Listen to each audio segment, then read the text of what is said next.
Chapter 6, which is what we're about to start here, covers the endocrine system. So what is the endocrine system?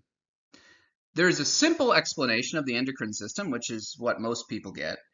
And then there's a true definition of the endocrine system, which is what I'm going to try to give you afterwards. I'm going to go ahead and tell you the simple explanation of the endocrine system that is oftentimes said, and that is this. What is the endocrine system? You'll hear that it is a collection of glands that secrete hormones. Okay. Well, what would that mean? All right. Glands, first of all, are made up of epithelial tissue. You find lots of glands throughout the body. We're going to take a look at them in a second. And any of the glands throughout the body that secrete hormones are said to be part of the endocrine system. Now, what's a hormone? We just spent a whole chapter talking about chemical messengers.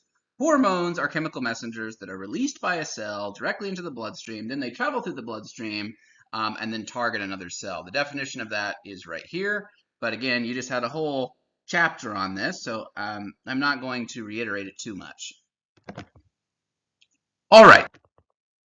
That is the simple explanation of the endocrine system.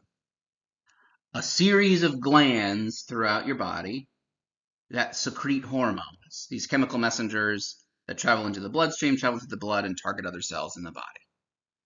Okay. The problem with that definition is there are a lot of things in the body that secrete hormones that are not glands. The endocrine system really is the study of hormones. Okay? That's what the endocrine system is. People that study the endocrine system study hormones. Right? Again, hormones. That's what the endocrine system studies. A chemical messenger travels into the blood, released by a cell, travels into the blood, travels through the blood, and targets other cells in the body. Anything that's a hormone is considered to be part of the endocrine system. So the problem with the simple definition of this is that glands are not the only things in the body that secrete hormones. Anything that secretes a hormone is technically part of the endocrine system. So there definitely are different types of cells and thus tissues in the body that secrete hormones. And those cells and thus tissues that secrete hormones are not glands. So that's the biggest problem with defining the endocrine system, in my opinion. Right? The endocrine system is the study of hormones, and anything that secretes hormones is part of the endocrine system. So it's actually far more complicated than it's often made out to be. So this is an image from your textbook, and it's showing what are called primary and secondary endocrine organs. This is almost everything. There are a couple exceptions to the rule here, but this is almost everything that makes up the endocrine system. It's all these different organs. You'll see that some of the organs are just glands, right, which are predominantly made up of epithelial tissue. But some of the organs are not just glands. Like they're very large, important organs within the human body that clearly are not just made up of epithelial tissue and serve the primary role of secreting hormones. And that feeds right into my last point about many different types of tissue within the human body secreting hormones and thus being considered part of the endocrine system. Okay, you can, by just clear observation here, see that everything that's part of the endocrine system is not a gland. Right? There's a lot of things that are part of the endocrine system that are not just glands. Some of these larger organs might have glandular tissue within them, but they're certainly not just glands. And then some of these structures, some of these larger organs, the tissue within them that secretes hormones isn't glandular tissue at all. So let's try to get more into the weeds about what I actually mean here. And we can start off by doing that by defining the difference between primary and secondary endocrine organs. So what makes something a primary endocrine organ? This is quite easy. If something is a primary endocrine organ, then it's an organ that's main role, sometimes exclusive role, is to secrete hormones. It may have some other minor role in the human body too, but its main role is to secrete hormones. Okay. Let's look at some of these. This first category up here, these are both types of primary endocrine organs, by the way. But this category with the pituitary, pineal gland, thyroid, parathyroid, adrenal gland, these are mostly glands, and they're primary endocrine organs. And all they do is secrete hormones. That's the only thing that they do, right? So of course they fall into the category of primary endocrine organ. To fall into this category, the primary function of the organ has to be to secrete hormones. In this case, that's all they do. So of course they're in this category. Now, the second category down here, the pancreas, the thymus, the gonads, the hypothalamus, these are also primary endocrine organs. That means their main job is to secrete hormones. But they do have other functions as well. They have other functions, but we would say that their primary function is to secrete hormones. And you'll notice these organs on the bottom, right, are not just glands. Up here, these are really mostly just glands. Again, the definition of that means a gland is mostly, not exclusively, but its primary origin is epithelial tissue. It has some other tissues within it as well. So it is technically, glands are technically organs. But glands really are mostly made up of epithelial tissue, and that is the vast majority of the structure. Down here, these organs are much more diverse in terms of the different types of tissue that they're made up of, and thus they actually have more functions than just releasing hormones, even if that is their primary function. So the next category is secondary endocrine organs. What is a secondary endocrine organ? Okay. It's going to be an organ that has tissue within it that secretes hormones. It could be a glandular type of tissue, or it could be a completely different type of tissue, but it has the ability, some tissue within it, to secrete hormones. But its primary role is not to secrete hormones. It's to do something entirely different in the human body. So, I mean, you can look at these right off the bat and probably tell, right? The heart's primary role is to pump blood around the body. The digestive tract is to absorb nutrients. The kidneys is to filter the blood. The skin, that's complicated, but it's largely for protection. All of these, their primary role is not to secrete hormones. But every single one of them has some tissue within it that does secrete hormones. So we would put it into this category of secondary endocrine organs. Organs that have tissue within them that have the capacity to secrete hormones, but do not have a primary function of secreting hormones. So after all of that, I hope you have a better understanding here of what the endocrine system is actually made up of, right? The endocrine system is made up of anything that secretes hormones. Sometimes what secretes the hormones are, in fact, glands. And again, by definition, a gland is just a collection of mostly epithelial tissue. That is what a gland is. And in many instances, glands are the organs that are secreting hormones in the endocrine system. But the endocrine system is also made up of many organs that are not glands. Okay. You wouldn't call the heart, the digestive tract, the kidneys, so forth and so on. Those are not glands. Within some of those organs, you'll find what's commonly referred to as glandular tissue, which basically means a collection of epithelial cells that secrete things, in this case, hormones. But many of these organs, yet again, you'll find that the tissues within them that secrete the hormones aren't glandular in nature at all. You can have actual muscle cells that release hormones, and that makes them part of the endocrine system. Any organ that has tissue within it, glandular or not, that secretes hormones is part of the endocrine system.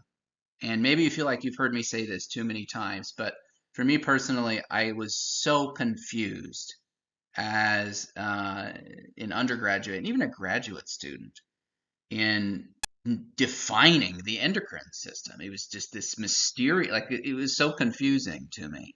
And it is very confusing. But my hope is to give you the closest thing to the true definition of the endocrine system that there is. And that is any organ within the human body that has tissue within it that secretes hormones. So now we need to talk about what will actually cause the organ to secrete its hormones. Okay. There are three different types of stimuli because the organ actually, the tissue within the organ, actually has to be stimulated to secrete its hormones. So there are three different types of stimuli. There's what's called a humoral stimulus, a neural stimulus, and a hormonal. Let's start off with the humoral stimulus. In the case of a humoral stimulus, what happens is there is some molecule, usually like an ion or some sort of nutrient within the blood that rises or falls. And that causes the tissue within the organ to actually secrete its hormones. So here you can see what's called the parathyroid gland, or glands, because there's actually 4 of them. They sit on the back of the thyroid. And what happens is the parathyroid glands, this organ, it senses calcium levels in the bloodstream. And when calcium levels fall in the bloodstream, that causes the parathyroid glands, the tissue within the parathyroid glands, the epithelial tissue, to secrete its hormones. And the hormone in this case is what's called parathyroid hormone. You can see it, PTH, right there.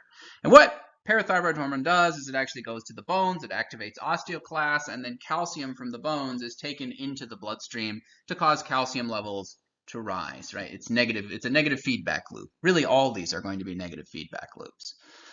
That's not the important part. I just wanted to give you some context. The important part here is to see that this is the first type of stimulus, a humoral stimulus. A change in some ion, nutrient, something in the bloodstream, some chemical in the bloodstream causes the actual tissue within the organ to secrete its hormones. So the next type of stimulus is what's called a neural stimulus. Let's give an actual example here. You have 2 adrenal glands. One sits on top of your left kidney, one sits on top of your right kidney. This is just one of the 2. Okay, so there's an adrenal gland, right? It's an organ that is a gland, so it's mostly made up of epithelial tissue. And what travels to this adrenal gland, particularly the center of it, called the medulla or the medulla, are nerve cells. Okay? They're actual nerve cells that travel to this organ that is the adrenal gland. And what the nerve cell will do is it'll actually send a signal to the adrenal gland. Okay? In the form of an electrical wave. It's called an action potential, something we're going to look at very closely in this course pretty shortly. In a short amount of time, I mean. And when this nerve cell passes that electrical impulse to the tissue within the adrenal gland, the core of the adrenal gland, it then causes that tissue to release its hormones. Okay? That is a neural stimulus. When a nerve cell actually communicates with tissue and tells the tissue to release its hormones. In this case, the hormone that actually gets released is epinephrine. A nerve cell passes this electrical impulse to the what's called adrenal medulla or medulla, and it causes the epithelial tissue in the adrenal medulla. And mind you, this is epithelial tissue because this is a gland. It tells that epithelial tissue to actually release its hormones, and those hormones mostly are epinephrine into the bloodstream. So that's a neural stimulus. When the nervous system, nerve cells tell tissue to release their hormones. Last but certainly not least is what's called a hormonal stimulus.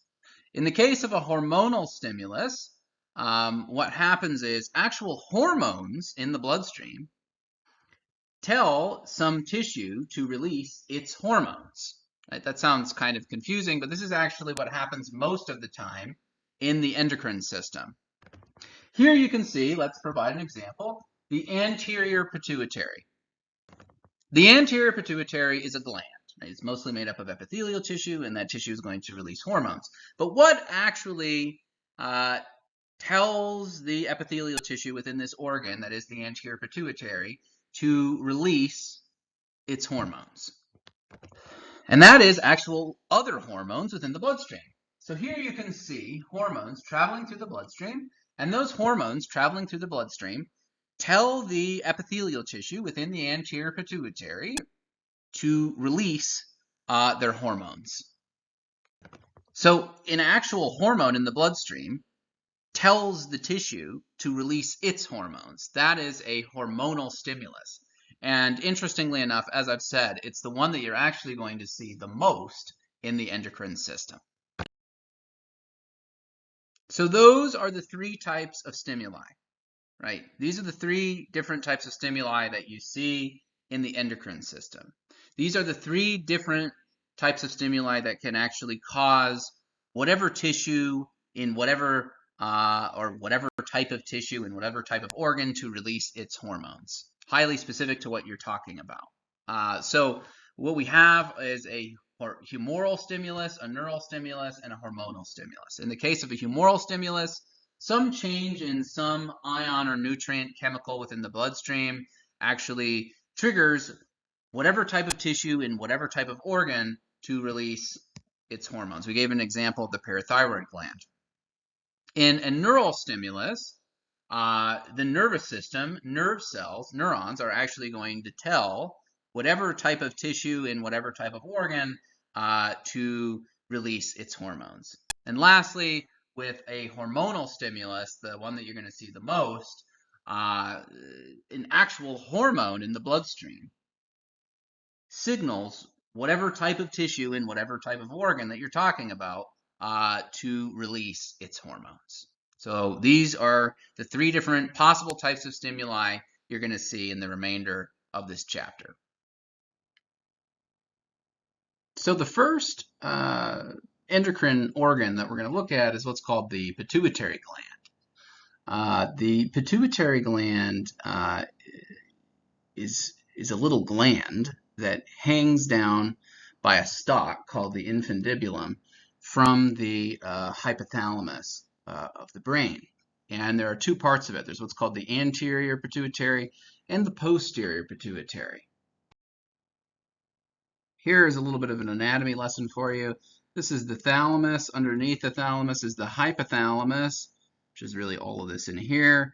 And this is the stalk called the infundibulum that the pituitary gland hangs from. So if we go over here, we can even blow it up. Here's the pituitary. You can see the anterior and you can see the posterior portion of the pituitary.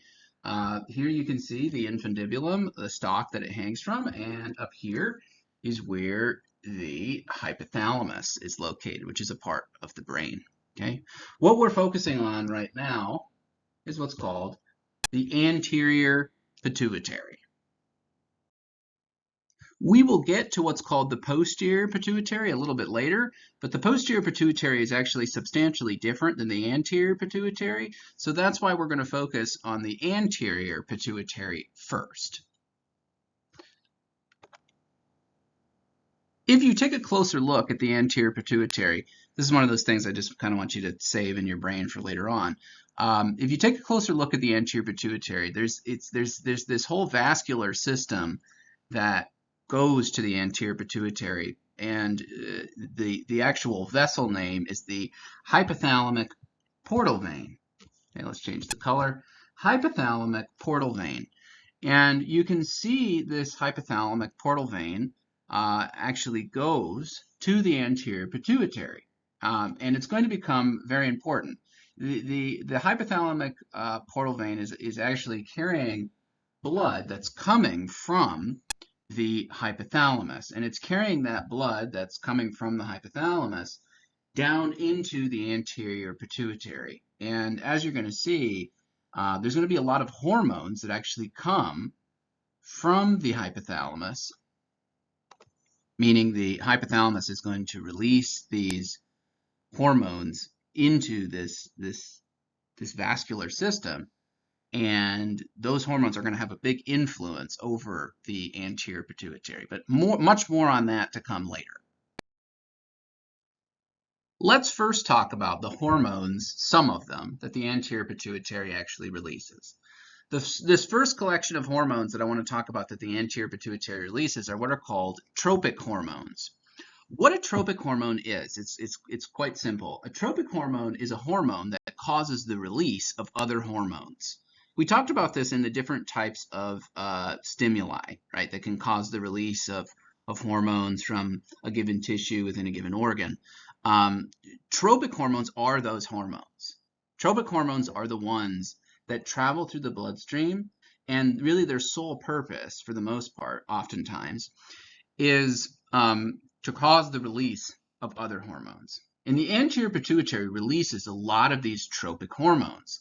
There's what's called TSH, ACTH, FSH, and LH, and we're going to look at those in a lot more detail right now. So that first one, TSH, that stands for thyroid stimulating hormone. And thyroid stimulating hormone, or TSH, is released from the anterior pituitary. And it's a tropic hormone, as I just said. So what does thyroid stimulating hormone do as a tropic hormone? It's in the name. Look at it. Thyroid stimulating. What TSH does is it's released by the anterior pituitary. Right? It travels through the blood because it's a hormone, and it goes to the thyroid gland, another endocrine organ in the body, and it tells the thyroid gland to release its hormones. So thyroid stimulating hormone is a hormone released by the anterior pituitary. It's a tropic hormone. Why? Because its job is to cause other tissue to release their hormones. And in this case, TSH, thyroid stimulating hormone, is released by the anterior pituitary, and it goes to the thyroid and tells the tissue of the thyroid to release its hormones. The next tropic hormone that the anterior pituitary releases is what's called adrenocorticotropic hormone, or otherwise known as ACTH, right? Adrenocorticotropic hormone, ACTH. So what does adrenocorticotropic hormone do? Well, it travels through the bloodstream like all hormones do, and it targets the adrenal gland, a different portion of the adrenal gland that we'll look at later. But what happens is it targets this portion of the adrenal gland called the adrenal cortex, and it tells the adrenal cortex to release its hormones. So yet again, you can see this ACTH hormone released by the anterior pituitary is another tropic hormone. Why? Because it's really its sole purpose is to cause other tissues in the body, within particularly the adrenal gland, to release its hormones. ACTH, or adrenocorticotropic hormone, is going to come up later on in this chapter when we discuss the adrenal glands more. But the point is, if you want the adrenal cortex, the outer layer of the adrenal gland, to actually release its hormones, it needs to be stimulated by ACTH, which is a tropic hormone released by the anterior pituitary. The next tropic hormones, there's two of them, plural, that the anterior pituitary releases are collectively known as gonadotropins because they target the gonads. In males, that would be the testes, and in females, that would be the ovaries. Now, what the gonadotropins are, first of all, are FSH, which stands for follicle stimulating hormone, and LH, which stands for luteinizing hormone. The anterior pituitary releases these gonadotropins. It releases follicle stimulating hormone and luteinizing hormone. And what these do is they travel through the bloodstream, like all hormones do, and they tell the tissues of the gonads, right, another endocrine organ in males and females, to release their hormones, which is mostly estrogen in females and mostly testosterone in males. We'll get into that in much more detail later on.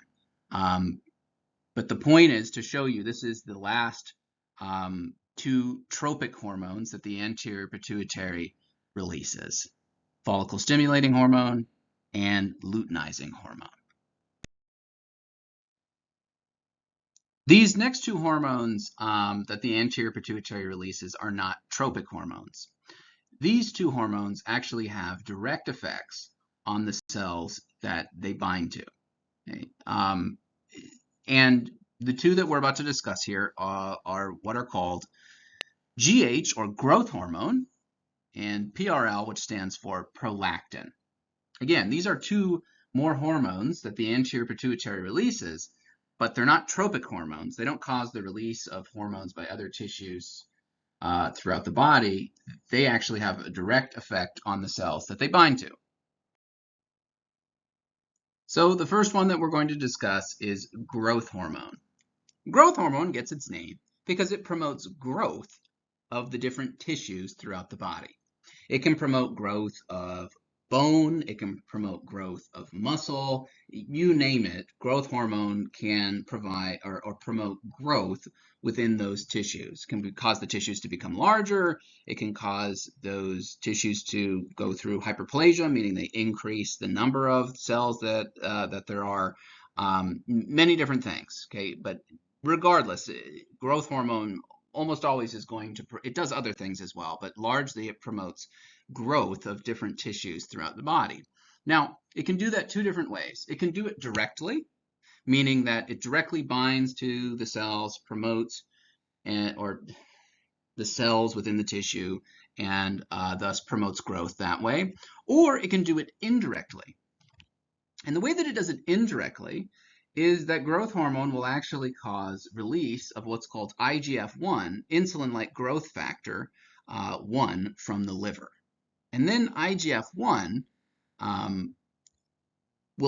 is another hormone that can be transported around the bloodstream, and IGF-1 is actually a potent promoter of growth as well. So the point is with growth hormone, and IGF-1 is actually probably the predominant way that growth hormone actually promotes growth in the human body.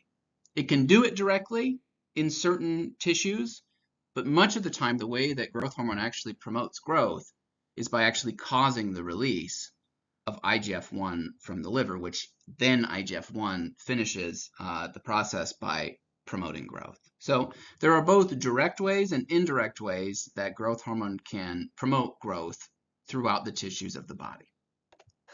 But no matter what way you look at it, whether it's direct or indirect, GH is a growth hormone, right? It promotes growth. So the next hormone from the anterior pituitary that's not a tropic hormone is prolactin. Prolactin is released by the anterior pituitary, and what it does is it targets glands in the breasts, and it stimulates those glands to produce milk. Now, remember, glands. All a gland is, it's a structure made up of mostly epithelial tissue that secretes things, secretes molecules. There are glands in the human body that are not part of the endocrine system. They're actually what are called exocrine glands. Instead of secreting these molecules into the bloodstream, they secrete them into ducts. And that's exactly what you're seeing here. A lot of people, unfortunately, when they think about glands, they immediately go to the thought of the endocrine system, which again is another thing that really troubles me about always associating glands and the endocrine system with each other, right? Because there are certainly glands throughout the human body that have nothing to do with the endocrine system. If it is made up of epithelial tissue and it secretes things, it's a gland. There are glands in the breasts that make and secrete milk, but they're not part of the endocrine system. As you can see, they're targeted by hormones of the endocrine system, like prolactin, which is released by the anterior pituitary, but these glands themselves we wouldn't consider to be part of the endocrine system. Why? Because to be part of the endocrine system, what do you have to do? It has to be a tissue that secretes hormones, chemical messengers into the bloodstream. That's clearly not what these glands are doing. They're secreting milk into ducts, which means they're not endocrine glands. Again, they're targeted by the endocrine system, right? Because the anterior pituitary releases prolactin, which causes them to produce and secrete milk. But by themselves, they're not considered part of the endocrine system. So now you've seen in a little bit more detail the first endocrine organ, which is the anterior pituitary. Some people kind of lump the whole pituitary, anterior and posterior, into one, but that's going to become a little bit complicated as you're going to see later on to do that, because structurally they're very different. But anyways, the anterior pituitary is kind of the first endocrine organ that we've taken a look at. It's a gland that secretes a lot of hormones. You've seen the different hormones that it secretes, some of them tropic, some of them not. And now the question becomes, what actually causes the anterior pituitary to release its hormones? And that brings us back to that vascular system that exists in and around the anterior pituitary. So I realize we haven't actually talked about the cardiovascular system yet. We haven't talked about the different types of vessels. But I'm still going to mention some things here. This entire system, this whole vascular system, is collectively called oftentimes the hypophyseal or hypothalamic portal system. Okay? It's a collection of what are called capillaries, veins, and more capillaries. If you don't know the difference between capillaries and veins and these sort of things, that's perfectly fine. We'll do that later on in the semester. All you really need to know is this whole system. What it does is it's a vascular system, right? It carries blood between the hypothalamus and the anterior pituitary. Anything that's released from the hypothalamus into this ultimately hypothalamic or hypophyseal portal system is going to travel through it to the anterior pituitary. So anything the hypothalamus releases is going to make its way into the anterior pituitary. There's no way around it, because that hypothalamic or hypophyseal portal vein itself is going to carry whatever the anterior pituitary, whatever the hypothalamus releases to the anterior pituitary. Now, what's the point of saying all that is, well, the hypothalamus actually releases a lot of hormones. And that's what we need to talk about here. So what is the hypothalamus made up of? The hypothalamus is part of the brain. So the hypothalamus is made up of neurons, which are clearly depicted in this image, right? You've got a couple neurons here. Those are, we haven't gone through the anatomy of neurons yet, so I won't start talking about exactly what those are. But those are neurons. Okay? The hypothalamus is nervous tissue. Now, let's think about chemical messengers. We talked about neurotransmitters. What makes something a neurotransmitter? Well, you have a neuron, and what does the neuron do? It releases a chemical messenger. Down here is where it releases the chemical messenger. Now, to be a neurotransmitter, where does the chemical messenger have to do? It has to be released by a neuron, travel a very short distance through the interstitial fluid, and then bind to another cell. Okay? That is the definition of a neurotransmitter. Most people think about neurons as releasing neurotransmitters, but that's not the only thing that they release. Okay? neurons can release hormones. And then you think, well, how could that be? You have to think about the definition of a hormone. The definition of a hormone is a chemical messenger released by a cell that travels into the bloodstream, then travels through the bloodstream and targets another cell in the body. Well, that's exactly what's about to happen here. Neurons in the hypothalamus are going to release chemical messengers, and they're not neurotransmitters.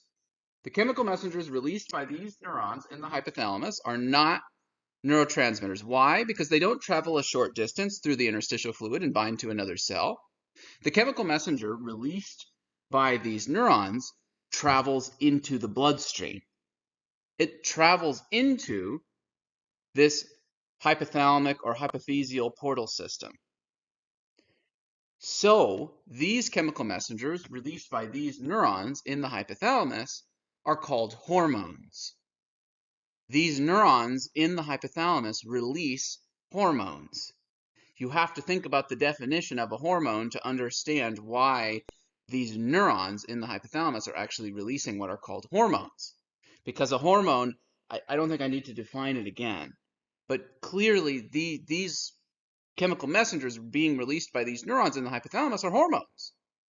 They're going to travel through the bloodstream, through this hypophyseal portal system, and then they're actually going to target the tissue that is within the anterior pituitary. By that I mean these hormones that are released by these neurons in the hypothalamus are actually going to bind to the epithelial cells within the anterior pituitary, right? It's a gland, and it's going to tell them to release their hormones. This brings me to a point, a kind of a side point that I want to make because I've been making it throughout this entire lecture. The hypothalamus is part of the endocrine system. If you just define the endocrine system as being a whole bunch of glands throughout the body that release hormones, you would completely miss this, right? Because what is the hypothalamus? The hypothalamus is part of the endocrine system, and it's made up of nervous tissue.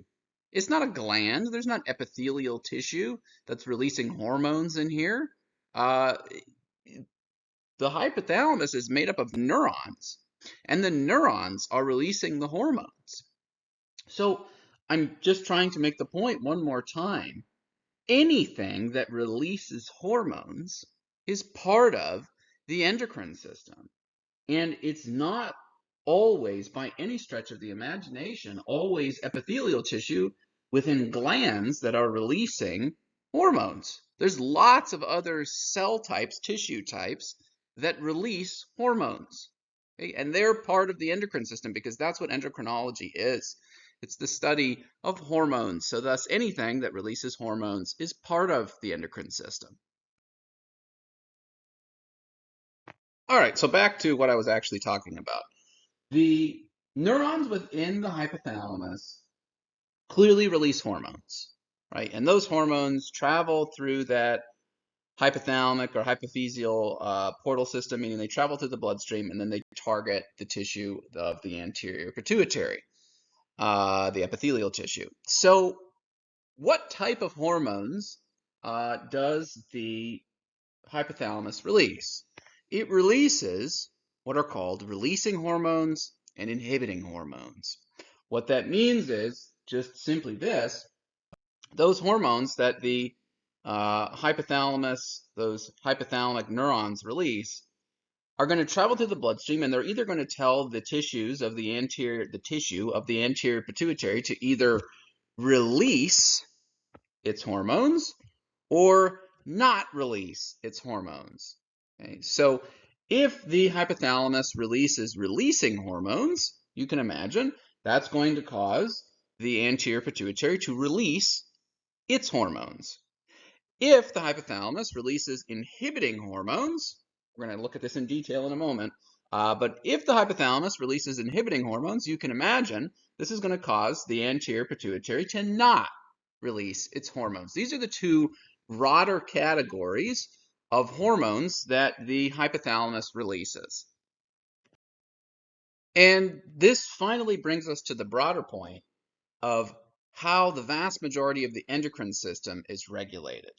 And the endocrine system is regulated through what are called negative feedback loops. You've seen negative feedback loops before, but not in much context or much detail.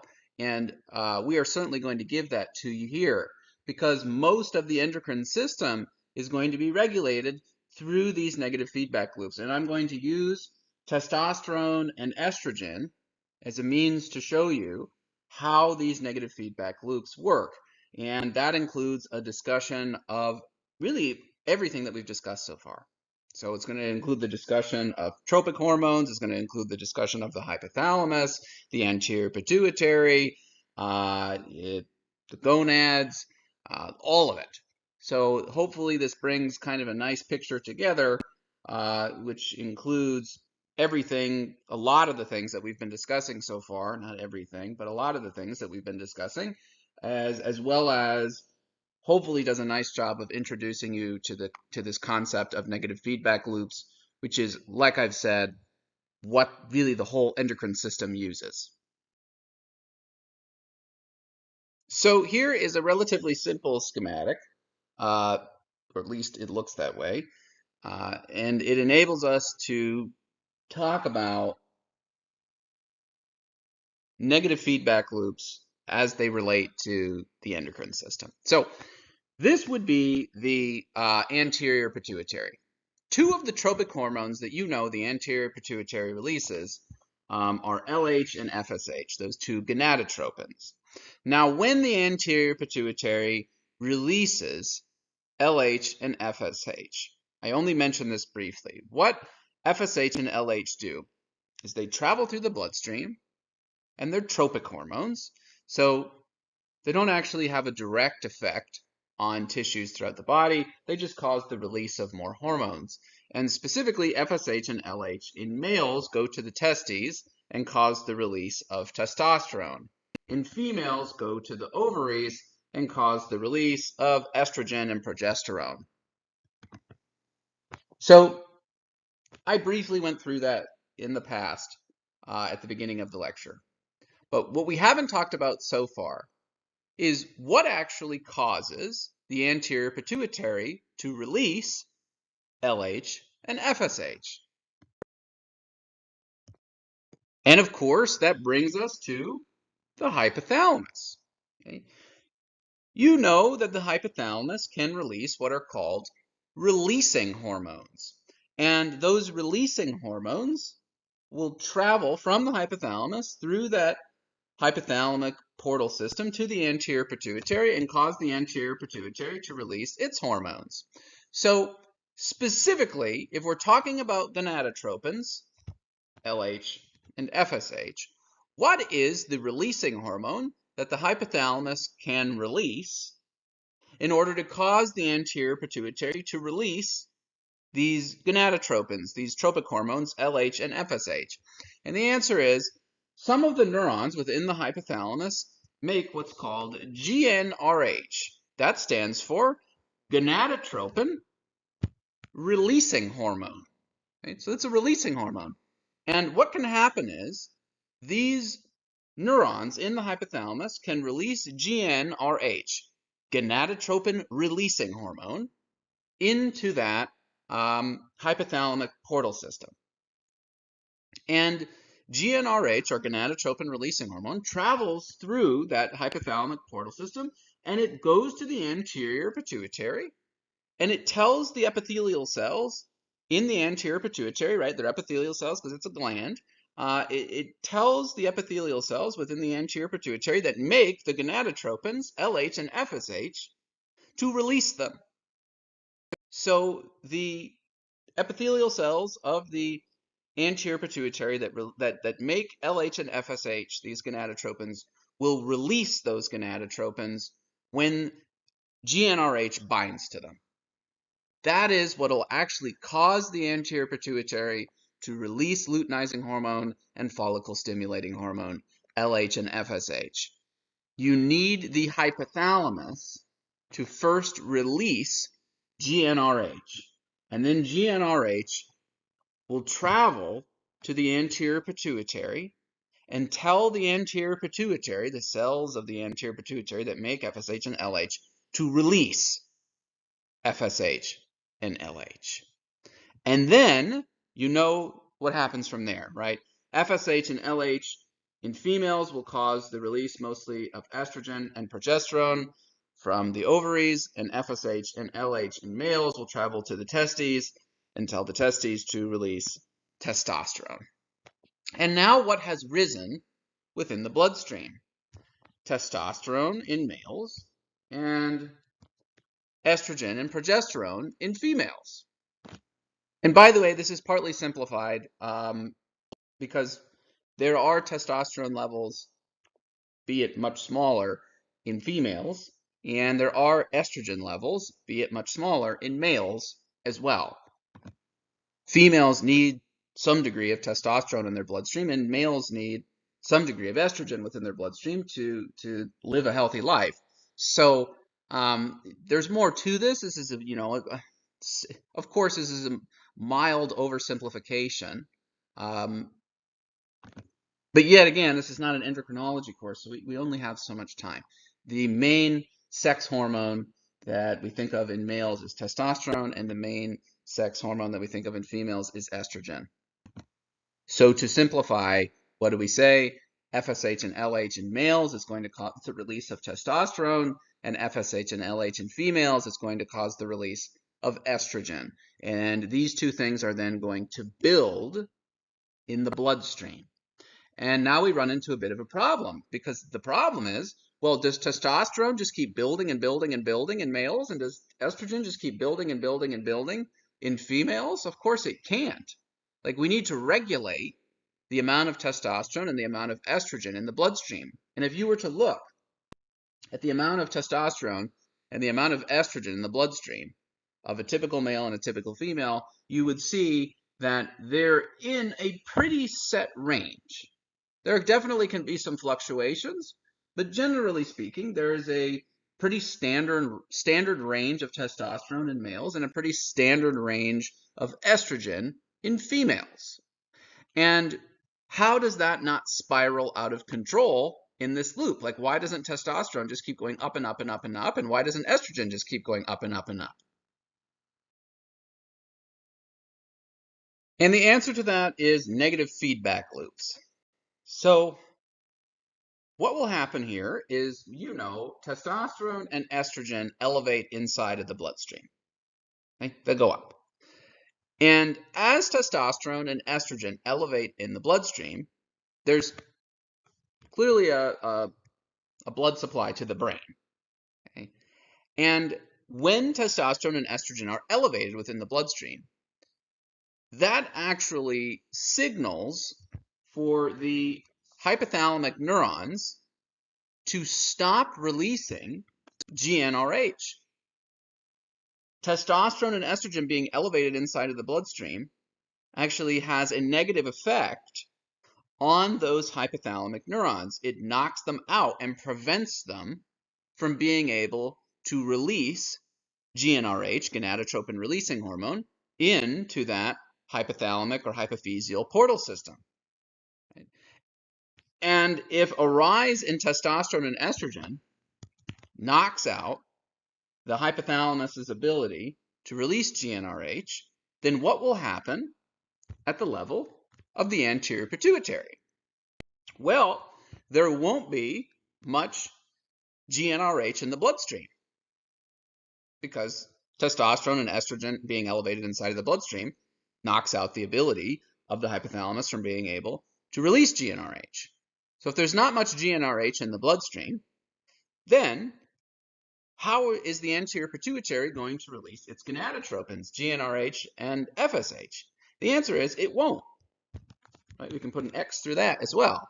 Because without GnRH in the blood, meaning if the hypothalamus doesn't release GnRH, then the anterior pituitary won't release its gonadotropins. It won't release FSH and LH. And then that brings us to the last point here. If the anterior pituitary doesn't release FSH and LH, then what's going to happen at the level of the ovaries in females and the testes in males? And the answer is, without these gonadotropins, these tropic hormones, FSH and LH in the bloodstream, the ovaries will stop releasing estrogen and progesterone, and the testes will stop releasing testosterone. So what will happen to testosterone and estrogen levels? Well, they'll both fall. Right? This is a prime example of a negative feedback loop. And as you're going to see, this is how really the whole endocrine system works. All these hormones work through negative feedback loops just like this. Ultimately, if you follow all this downstream, you're going to get a fall in testosterone and estrogen. And let's just quickly explain that one more time and then finish the loop. Okay? If testosterone and estrogen levels rise, the rise of testosterone and estrogen in the bloodstream is going to result in the neurons of the hypothalamus no longer being able to release GnRH. Another way of saying that is elevations of testosterone and estrogen in the bloodstream inhibits the hypothalamus. It stops those hypothalamic neurons from being able to release GnRH. And thus there will be a lot less GnRH in that hypothalamic portal system.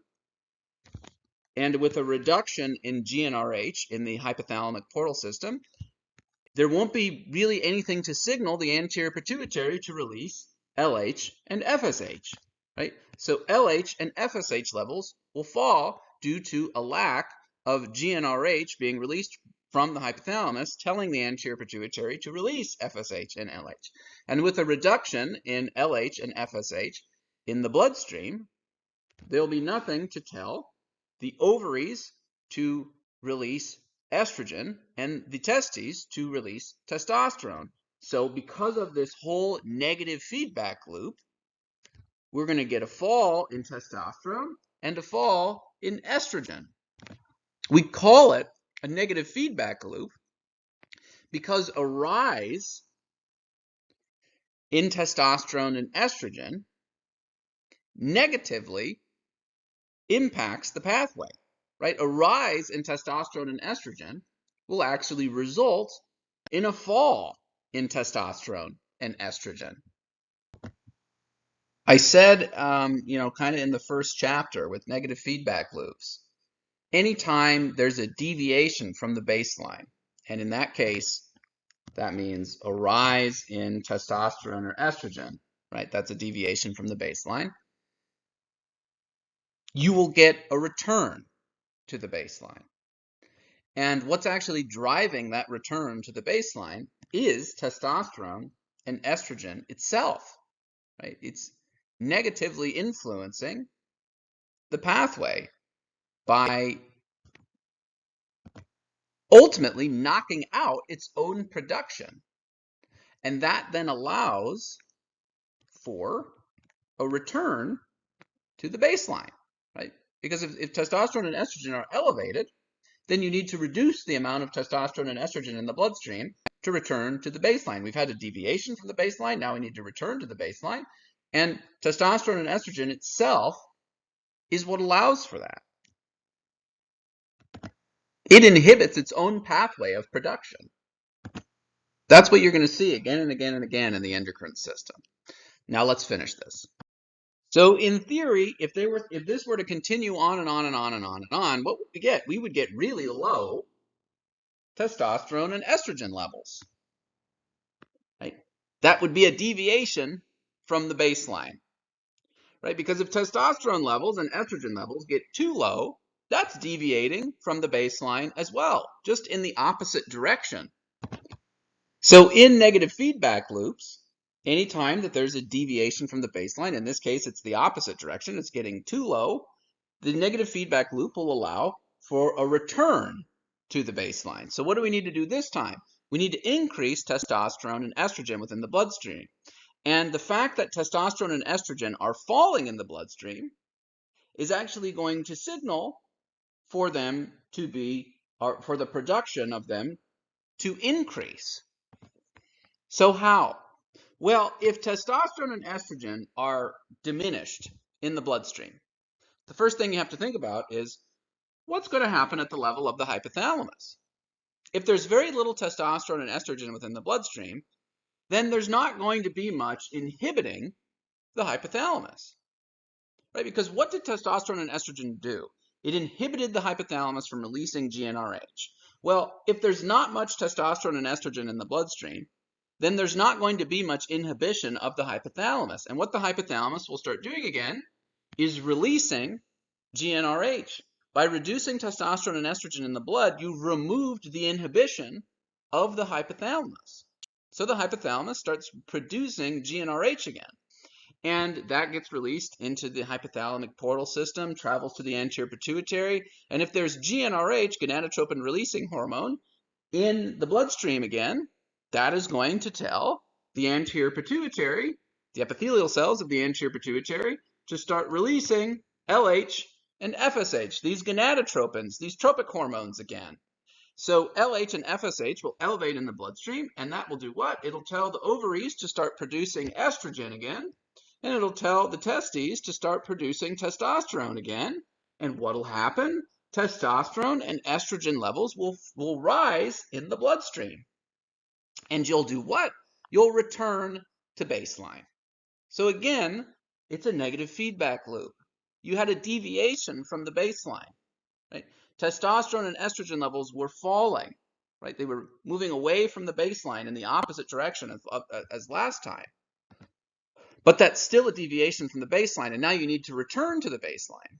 And the fall of testosterone and estrogen in the bloodstream is actually what then signals for the production of testosterone and estrogen to start again. How? Because, one more time, when testosterone and estrogen are low in the bloodstream, there's nothing inhibiting the hypothalamus anymore. So the hypothalamus starts releasing GnRH again, and GnRH goes to the anterior pituitary, tells the anterior pituitary to release FSH and LH again. That FSH and LH in the bloodstream, these gonadotropins, these tropic hormones, tells the testes and the ovaries to start releasing estrogen and testosterone again, and then estrogen and testosterone levels rise and return to baseline. And then the pathway will repeat itself again, because what will happen as testosterone and estrogen rise in the bloodstream, yet again, you're going to get a deviation from the baseline, because testosterone and estrogen levels are now going to become too high. They're going to deviate from the baseline. And as testosterone and estrogen levels become too high, you need to now return to the baseline, right? They're becoming too high, so we need to go backwards, right? We need to reduce the amount of testosterone and estrogen within the bloodstream. So the rise of testosterone and estrogen in the blood will actually then inhibit the pathway that produces testosterone and estrogen, and we'll get a fall. How? Because a rise in testosterone and estrogen in the bloodstream will then go to the hypothalamus and inhibit the release of GnRH. If GnRH is inhibited, then there won't be gonadotropin releasing hormone telling the anterior pituitary to release FSH and LH anymore, so FSH and LH levels will fall, and then there will be nothing telling the testes and the ovaries to release testosterone and estrogen anymore, so testosterone and estrogen levels will fall, and you now will return to the baseline. And I could just do this over and over and over and over again, but I won't. I'll spare you. You have a video. It's a little bit different in a lecture setting because you only really get to hear it once. But since you have this video that you can rewatch as many times as you want, I think it's easy to go back and see now if testosterone and estrogen are falling in the bloodstream, that also is going to result in a deviation from the baseline in the opposite direction. And that falling of testosterone and estrogen in the bloodstream is actually going to activate the pathway, ultimately. I mean, it is in a sense activating the pathway because there's no longer inhibition of the hypothalamus. That will result in an increase in the amount of testosterone and estrogen being produced by the testes and the ovaries. And then testosterone and estrogen levels will rise again. This is how negative feedback loops work. Anytime you deviate from the baseline in either direction, it results in a resetting to the baseline.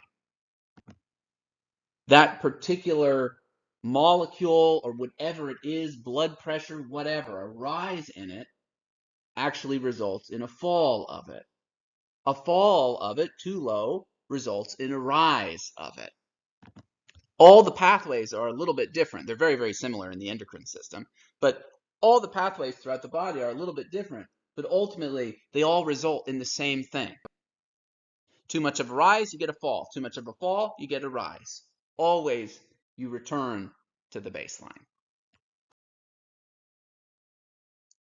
So here you're looking at the different hormones of the anterior pituitary, right? Prolactin, thyroid stimulating hormone, adrenocorticotropic hormone, growth hormone, luteinizing hormone, follicle stimulating hormone. Some of them are tropic, some of them aren't, but those are the hormones of the anterior pituitary. And then if you go up into the hypothalamus, you see that there are neurons that release all sorts of releasing and inhibiting hormones. So if you just want one example here, right, here's growth hormone. Well, up in the hypothalamus, there are neurons that release growth hormone releasing hormone that travels through the hypothalamic portal system and tells the cells of the anterior pituitary, right here, that produce growth hormone to release growth hormone. And then growth hormone travels throughout the body, targets cells directly, causes the liver to release insulin-like growth factor. And then the negative feedback loop is going to be incredibly similar. Right? It's true for all of these.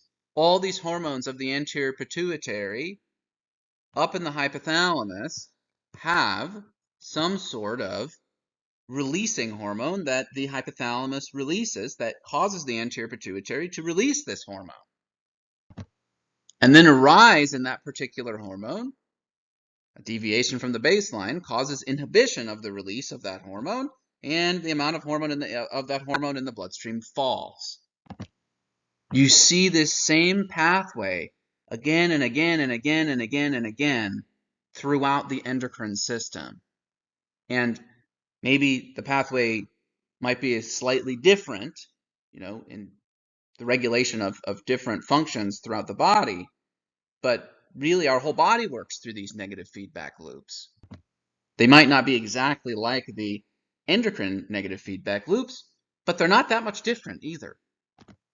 I think it's a nice lesson in how really the body works most of the time through these kind of pathways. So this is just one last example. If you remember, the anterior pituitary releases adrenocorticotropic hormone, also called ACTH. Well, what actually causes the anterior pituitary to release ACTH? Well, there are neurons up in the hypothalamus that release what's called corticotropin releasing hormone, CRH. And when those hypothalamic neurons release CRH, it travels through the hypothalamic portal system and tells the cells of the anterior pituitary, the epithelial cells that make ACTH, to release ACTH. And then ACTH is released. It goes to the adrenal gland, a specific part of the adrenal gland that you're going to see pretty soon, and it tells that part of the adrenal gland called the cortex to release what's known as cortisol, an immune or stress hormone. And as cortisol rises in the bloodstream, it goes backwards. And what does it do?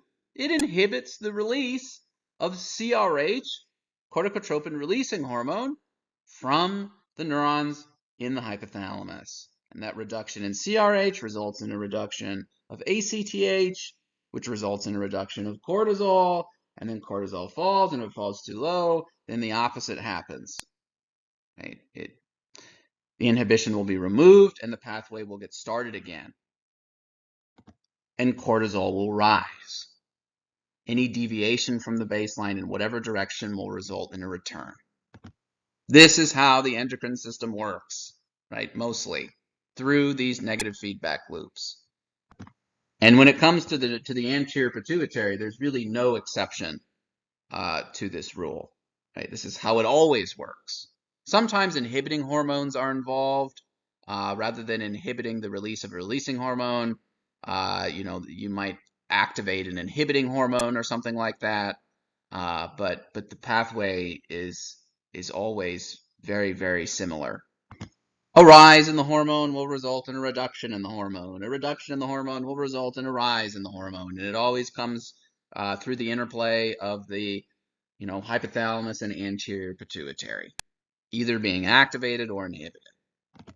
If you want to learn every single pathway involved here, then by all means, I hope you take an endocrinology course.